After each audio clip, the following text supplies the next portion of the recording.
Welcome to వార్త. నేను దేవా.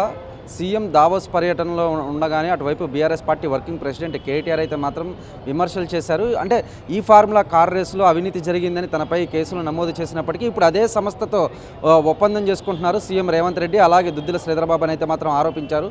ప్రస్తుతం ఇదే విషయంపై మనతో పాటు మాట్లాడడానికి ఫిషరీస్ చైర్మన్ మెట్టు సాయి కుమార్ ఉన్నారు. చెప్పండి సార్, దావోస్ పర్యటనకి వెళ్ళి 100 కోట్లు తెస్తామని సీఎం రేవంత్ రెడ్డి చెప్పుకొచ్చారు, కానీ కేటీఆర్ మాత్రం విమర్శలు చేస్తున్నాడు. ఎట్లా చూడొచ్చు?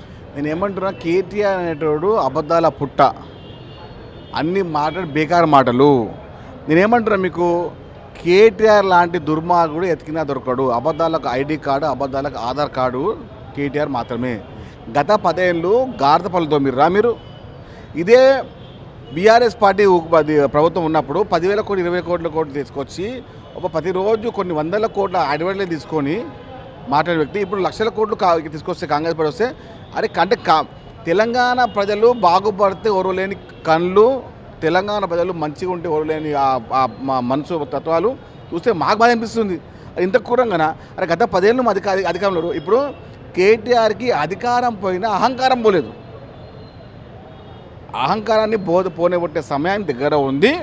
ఇప్పుడు మున్సిపల్ ఎన్నికలు ఉన్నాయి. మున్సిపల్ ఎన్నికల్లో బీఆర్ఎస్ పార్టీని కల్లకుంట్ల కుటుంబాన్ని 100 లోతుల గోతుల్లోకి బొందబెట్టడానికే తెలంగాణ ప్రజానికం సిద్ధంగా ఉంది. ఆల్రెడీ ముఖ్యమంత్రి రేవంత్ రెడ్డి గారు 10 నిమిషాలు వీళ్ళ గురించి ఆలోచించినా, వీళ్ళ పార్టీ గురించి ఆలోచించినా వాళ్ళు ఇక నామరూపాలు పోతారని చెప్తే కూడా వాళ్ళకి అర్థం కావట్లేదు. రాజ్యాంగబద్ధంగా మాట్లాడే ప్రతి విధంగా మాట్లాడండి. గౌరవంగా లేక మాట్లాడితే, చిల్లరమ్మలుగా మాట్లాడితే, వంకర్ తింకర్గా మాట్లాడితే బీఆర్ఎస్ పార్టీ నాయకులకు బట్ట రోజు కొడతాం. అంటే సర్పంచ్ ఎన్నికల్లో తమ అభ్యర్థులు గెలవటాన్ని చూస్తే కనుక అటువైపు గ్రామాల్లో అయితే కాంగ్రెస్కి తీవ్ర వ్యతిరేకత ఉందని చెప్పుకొస్తున్నారు. నేనేమంటున్నానా, ఎట్లా మారుతారన్న పద్దానికి 3,000 సర్పంచ్లు గెలిచారు. మేము 8,000 సర్పంచ్లు గెలిచినాము. బీఆర్ఎస్ పార్టీ 3,000 గెలిచింది, కాంగ్రెస్ పార్టీ 7,600 గెలిచింది, బీజేపీ పార్టీ 800 గెలిచింది. ఇన్ని పనులు 600 గెలిచారు. ఇక్కడ ఉంది, కొంచెమన్నా ఉందా వ్యవహారం ఉందా? అరే మీరు మీ వ్యవహారం ఇప్పుడు అందరికంటే గజ్వేల్లో ఉన్న 130 సంబంధించిన సర్పంచ్ పంచాయతీ ఎన్నికల్లో కాంగ్రెస్ పార్టీ 92 గెలిచింది. సిగ్గుందా ఏమన్నా మీకు? బీఆర్ఎస్ పార్టీ నాయకులు మీకు ఏమన్నా సిగ్గుందా అడుగుతున్నా. మీ పార్టీ అధ్యక్షుడు, మీ పార్టీ మాజీ ముఖ్యమంత్రి, ప్రతిపక్ష నాయకుడు గజ్వేల్ నియోజకవర్గంలో దాదాపు 90% పైగా కాంగ్రెస్ పార్టీ సర్పంచ్ గెలిచినాము. అది మర్చిపోతే ఎట్లా నాయనా? కొంచెం దిమాగ్ ఉందా? మన దిమాగ్ పనిచేస్తలేదా? చెప్పండి, పనిచేస్తలేదా? లెక్కలు తెలియకుండా, పత్రాలు తెలియకుండా, మాటలు తెలియకుండా మాట్లాడితే రండి చూసుకుందాం.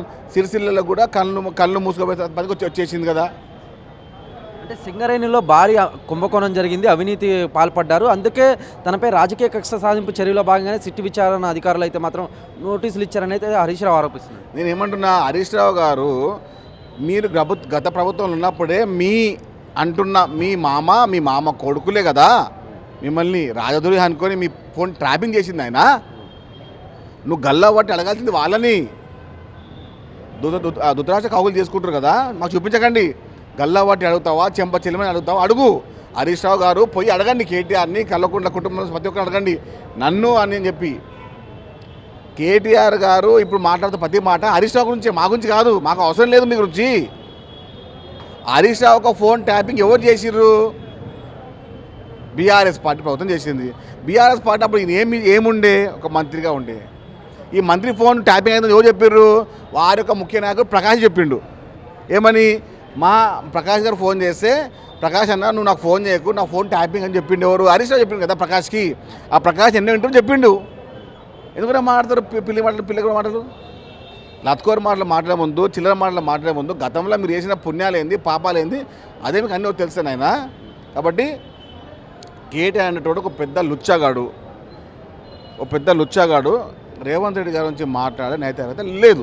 మున్సిపల్ ఎన్నికల్లో కాంగ్రెస్కి ఓటేస్తే జిల్లాల పునర్విభజనకు ఒప్పుకున్నట్లనే అయితే మాత్రం, అంటే జిల్లాల్లో కూడా అటువైపు పథకాలు పూర్తి స్థాయిలో అందట్లేదని అయితే మాత్రం కేటీఆర్ ఆరోపిస్తారు. నేను ఏమంటున్నా, ఇప్పుడు గజ్వేల్ అసెంబ్లీ ఉంది. గజ్వేల్ అసెంబ్లీ సగం పాటు వచ్చేసి సిద్దిపేటలో ఉంటుంది, సగం పాటు వచ్చేసి మెదక్లో ఉంటుంది. వనపర్తి జిల్లా ఉంది. వనపర్తి జిల్లాలో కొల్లాపూర్ సాగం ఉంటుంది, మక్తల్ సాగం ఉంటుంది, దేవగత సాగం ఉంటుంది, మక్తల్ మొత్తం ఉంటుంది, మన ఇది ఉంటుంది. ఏది మన నాగర్కర్నూలు. అంటే విభజన అది మన జిల్లాల విభజన కూడా అసాస్యంగా ఉంది. ఒక అసెంబ్లీ యొక్క అంతేకండి, హుస్నాబాద్ అసెంబ్లీ ఉంది. హుస్నాబాద్ అసెంబ్లీ కరీంనగర్లోకి వస్తుంది, సిద్దిపేటలోకి వస్తుంది, హన్మకొండలోకి వస్తుంది. అంటే ఒక అసెంబ్లీని 3 జిల్లాలకు పంపిస్తావా? ఇదేనా వ్యవహారము? చెప్పు, ఇదేనా వ్యవహారము? కాబట్టి వ్యవహారం చేసే ముందు కొంచెం చేయండిరా.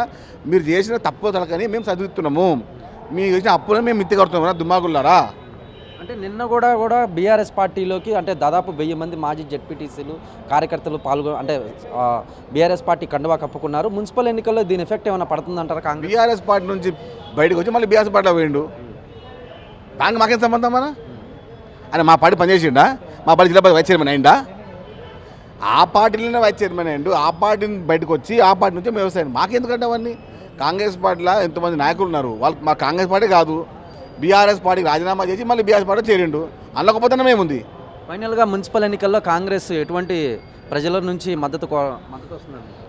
100కు పైగా మున్సిపాలిటీని కాంగ్రెస్ పార్టీ గెలవబోతుంది. 100కు ఎక్కువైనా పర్లేదు, కానీ 100 కాకుండా చూసుకుంటాం. చూసారు కదా, మొత్తం మీద కనుక మనం చూసుకున్నట్లయితే ఆ మున్సిపల్ ఎన్నికల్లో దాదాపు 100 సీట్లకు పైగా కూడా కాంగ్రెస్ కైవసం చేసుకుంటుందని ఫిషరీస్ చైర్మన్ మిట్టు సాయి కుమార్ చెప్పుకొచ్చారు. కార్తీక్తో దేవా వార్త, హైదరాబాద్.